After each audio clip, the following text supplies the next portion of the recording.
पिछले क्लास में हम लोगों ने 10 नंबर तक पढ़ा था और 10 नंबर में हमने आपको बताया था पॉलीगॉन्स के बारे में, और पॉलीगॉन्स के अंदर हमने आपको 7 इंपॉर्टेंट चीज़ों के बारे में हमने बताया था। जैसे हमने 10 नंबर में स्टार्ट किया था पॉलीगॉन, उसमें हमने आपको बताया था कि साइड क्या होता है, फिर एडजेसेंट साइड क्या होता है, फिर एंगल, फिर एडजेसेंट एंगल, उसके बाद फिर वर्टेक्स, एडजेसेंट वर्टेक्स, और फिर लास्ट में हमारा डायगोनल। तो इतना सब कुछ हम लोग पढ़ चुके हैं, यानी कि 10 नंबर तक हम लोग पढ़ चुके थे। आज हम लोग पढ़ेंगे 11 नंबर में अपना एंगल्स के बारे में, और इतना पढ़ने के साथ ही हमारा ये चैप्टर पूरी तरीके से आज खत्म हो जाएगा। ठीक है ना। चलिए एंगल के बारे में हम लोग बात करते हैं कि आखिर ये एंगल हमारा होता क्या है। देखिए, एंगल के डेफिनेशन पे जाने से ज़्यादा अच्छा रहेगा कि आप इसको एग्जाम्पल से ज़्यादा अच्छे से समझ लीजिए। जैसे मान लीजिए, समझिएगा, बहुत इंपॉर्टेंट है ये। देखिए, पहले तो आप हमको यहाँ पे ये बताइए, चलिए इसका नाम कुछ रख देते हैं, सपोज ए, यहाँ पे बी, और यहाँ पे इसको ओ रख देते हैं। ओके, आप हमको ये बताइए कि ये ओ ए एक लाइन सेगमेंट है या लाइन है या रे है। बताइए, ओ ए लाइन है, लाइन सेगमेंट है, या एक रे है? रे है। क्यों रे है? क्योंकि देखिए इसका एक फिक्स्ड पॉइंट है, लेकिन इधर क्या लगा हुआ है? एरो लगा हुआ है। तो जब हमारा एक फिक्स्ड पॉइंट हो और एक फिक्स्ड पॉइंट ना हो बल्कि एरो लगा हुआ हो तो उसको हम लोग क्या बोलते हैं? रे बोलते हैं। उसी प्रकार से बताइए, ओ बी एक लाइन है, लाइन सेगमेंट है, या रे है? ये भी एक रे है। सिंपल। तो हम लोग ना, आप चाहे तो इसको क्या क्या नाम दे सकते हैं? कहा गया, हाँ, आप चाहे तो इसको बोल सकते हैं रे, या फिर आप इसको आर में बोल सकते हैं, या फिर आप इसको चाहे तो साइड भी बोल सकते हैं। ओके, यानी कि इसको हम 3 नामों से पुकार सकते हैं। रे तो है ही पहली बात, दूसरी बात रे को ही हम लोग आर में भी बोलते हैं, और इसको आप चाहें तो साइड भी बोल सकते हैं। उसी प्रकार से ये वाला भी, इसको भी आप चाहें तो रे बोल सकते हैं, बोलना क्या है, होता ही है। उसी प्रकार से ये हमारा आर्म भी कहलाता है, और ये हमारा साइड भी कहलाता है। तो आपको जो मर्जी आप वो बोल लीजिए, क्या कोई डाउट इसमें? अब यहाँ पे थोड़ा सा यदि आप गौर से देखेंगे ना, तो ये जो 2 रे हैं, एक ये वाला और एक ये वाला, इन दोनों के बीच में थोड़ा सा झुकाव है ना, और इसी झुकाव को हम लोग कहते हैं एंगल। अब ये कितना भी डिग्री का हो सकता है, 10 degree, 20 degree, 50 degree, 100 degree, 120 degree, 130 degree, कुछ भी हो सकता है। तो ये हमारा कितना भी हो सकता है, इसी को हम लोग कहते हैं एंगल। कोई डाउट नहीं इसमें? अब चलिए, तो इसमें क्या रखना है आपको ध्यान? पहला बात तो आपको इसमें ध्यान रखना है कि ये जो आप देख रहे हैं, इसको हम लोग रे भी बोल सकते हैं, आर में भी बोल सकते हैं, या फिर साइड भी बोल सकते हैं। उसी प्रकार से इसको भी रे बोल सकते हैं, आर में बोल सकते हैं, और इसको भी हम लोग साइड बोल सकते हैं। ठीक ना। अब यहाँ पे जो है हमारा ये रे है और ये रे है, इन दोनों के बीच में झुकाव है थोड़ा सा, इसी को हम लोग क्या बोल देते हैं? एंगल बोल देते हैं। और एंगल के तौर पे कितना डिग्री हो सकता है? 10 डिग्री, 20 डिग्री, 50 डिग्री, 100 डिग्री, कुछ भी हो सकता है। ठीक है ना। अगला, इसमें एक बात है आपको और ध्यान में रखना है, वो ये, इसको हम लोग क्या बोलेंगे? इसको हम लोग बोलते हैं कॉमन पॉइंट। कॉमन पॉइंट बोलते हैं। अच्छा, कॉमन पॉइंट इसको हम लोग क्यों बोलते हैं? क्योंकि ये दोनों आर्म के, मतलब दोनों आर्म में ये शामिल है। जैसे यदि, हाँ बिल्कुल, ये वाला आर्म और ये वाला आर्म दोनों आपस में आगे कहाँ पे मिल रहे हैं? ओ पर मिल रहे हैं, इसीलिए हम लोग क्या बोल देते हैं? इसको कॉमन पॉइंट भी बोल देते हैं। अच्छा बताइए, इसको हम लोग और क्या बोलेंगे? वर्टेक्स। जहाँ पे 2 आपस में आके मिलते हैं तो उसको हम लोग क्या बोलते हैं? वर्टेक्स। तो इसको आप वर्टेक्स भी बोल सकते हैं, यानी कि आप इसको कॉमन पॉइंट बोलो या वर्टेक्स बोलो, दोनों मतलब क्या रहेगा? सेम रहेगा। ठीक है ना। चलिए, ये तो कुछ जरूरी बातें हो गई। अब इसके बाद हम लोग कुछ और बातें कर लेते हैं। जैसे इसमें यदि हम लोग थोड़ा सा और आगे बढ़े तो इसमें हम लोग अब पहला बात करने वाले हैं डिफरेंट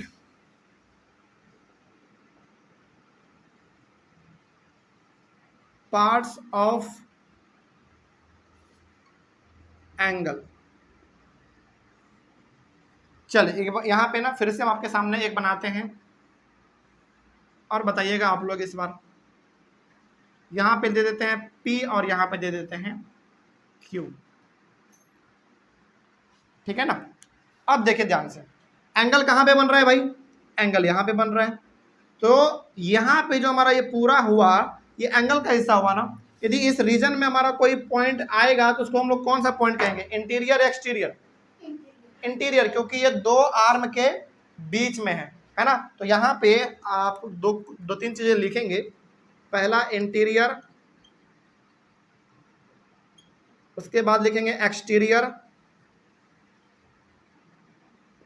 फिर लिखेंगे बाउंड्री।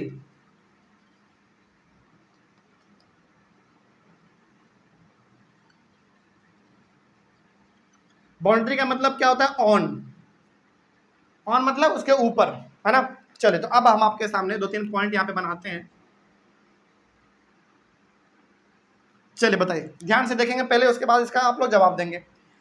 हमारा यहाँ पे आर्म कौन सा है, OP और OQ, है ना। इस आर्म के बीच में हमारा पड़ रहा है पॉइंट A, यानी कि अंदर में हुआ ना। तो अंदर के लिए हम लोग क्या वर्ड इस्तेमाल करते हैं, इंटीरियर। तो यहाँ पे हमारा इंटीरियर कौन सा पॉइंट है, A है। और इस एंगल के बाहर हमारा कौन सा है, B है। इसको क्या बोल देंगे, एक्सटीरियर, है ना।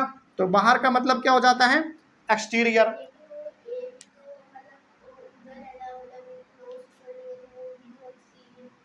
कहाँ पे, ये नहीं, यहाँ पे तो A जो है ना, इन दोनों रे के किस में आ रहे हैं, बीच में आ रहे हैं ना, इसीलिए हम लोग इसको कह देते हैं इंटीरियर। लेकिन क्या ये बीच में है, नहीं, ये तो बाहर है, हमारा एंगल के बाहर है, इसीलिए हम लोग कह देते हैं इसको एक्सटीरियर। ठीक है, अगला ये बताओ, ये क्या होगा, बाउंड्री होगा।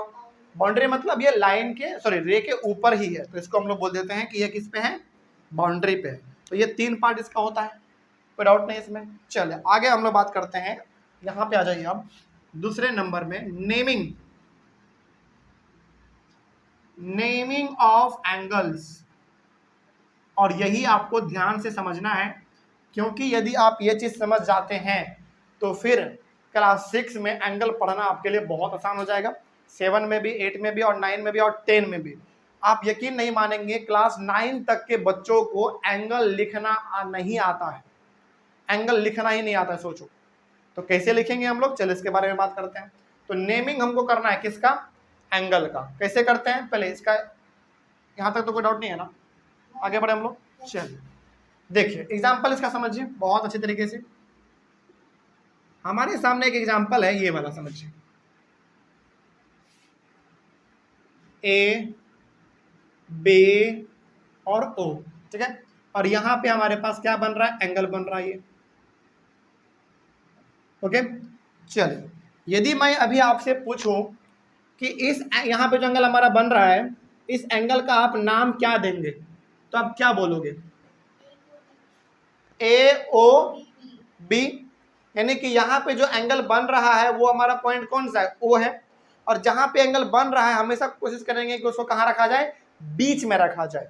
तो यदि मैं आपसे पूछूं कि इस एंगल का नाम क्या होगा, तो आप बोलेंगे पहला AOB। तो बताइए ये एंगल कहाँ पे बन रहा है, O पे बन रहा है। तो क्या हमने O को बीच में रखा, सेंटर में रखा ना, तो इसका नाम हो जाएगा। अच्छा हाँ, एक चीज और, एंगल को हम लोग कैसे लिखते हैं, याद रखिएगा, शॉर्ट में छोटा सा झुका हुआ L कैसे लिखते हैं हम लोग, ऐसे ना, लेकिन थोड़ा सा इसको झुका देना है, इसको हम लोग कहते हैं एंगल है। ये क्या है, ये एंगल है, ठीक है ना। इसको लिखने का तरीका होता है। तो इस एंगल का नाम यदि हमसे कोई पूछे तो क्या बोलेंगे, एंगल AOB।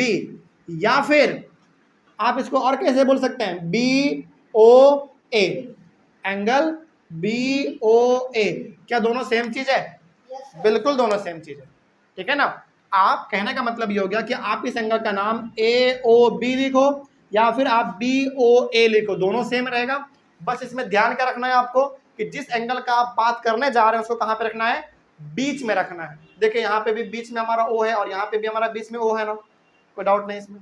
चलिए कुछ एग्जाम्पल हम आपको और देते हैं इसमें। ये तो पहला एग्जाम्पल हुआ, और एग्जाम्पल देखिए। चलिए इस बार थोड़ा सा हम आपको कंफ्यूज करते हैं।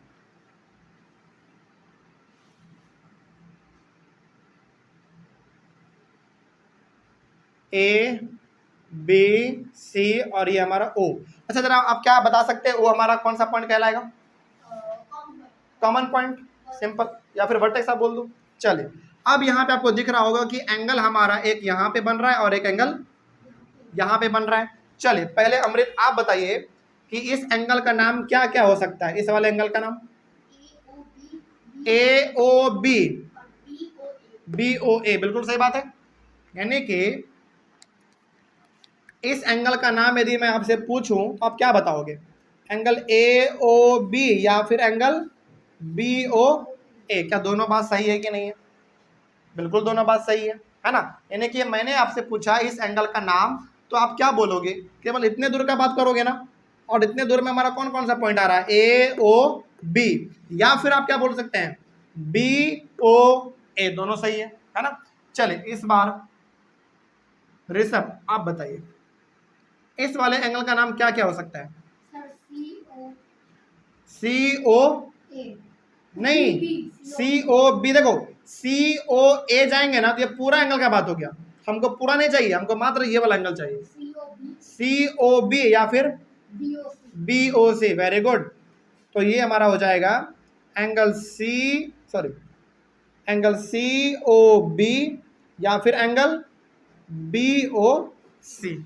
ये होता है तरीका एंगल को लिखने का, ठीक है ना। चलिए आगे बढ़ते हैं। तो जब भी, हाँ, इसमें आपने गौर क्या किया? इसमें आपने गौर ये किया कि जिस एंगल के बारे में पूछा जा रहा है उस एंगल को हमेशा कहाँ रखना है? बीच में रखना है, मिडिल में रखना है ना। चलिए आगे बढ़ते हैं। फिर एक एग्जांपल हम आपको थोड़ा सा और देते हैं और हम आपसे पूछेंगे कि क्या इसमें आप देखते हैं आप जवाब दे पाते हैं कि नहीं। देखिए, चलिए हमारे पास डायग्राम ये वाला है,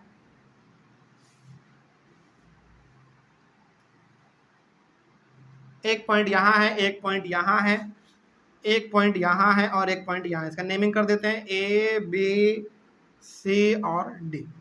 चलिए बताइए जरा ध्यान से, एंगल कहाँ कहाँ बन रहा है? एक एंगल तो हमारा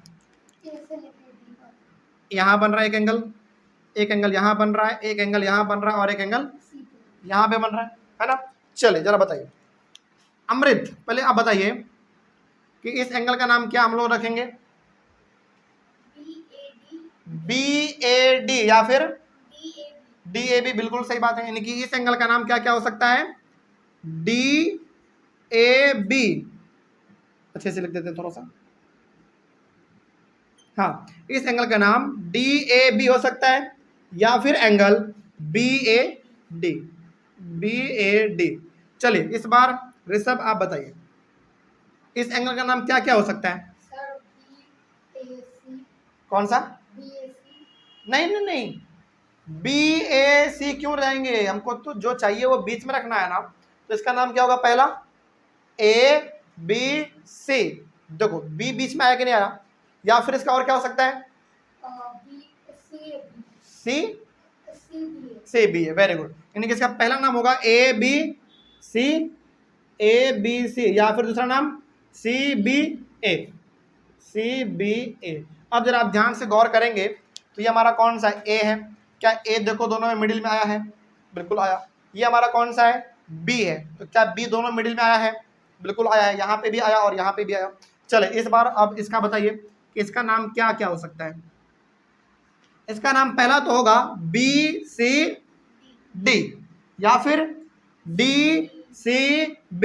तो पहला इसका नाम होगा BCD या फिर एंगल DCB।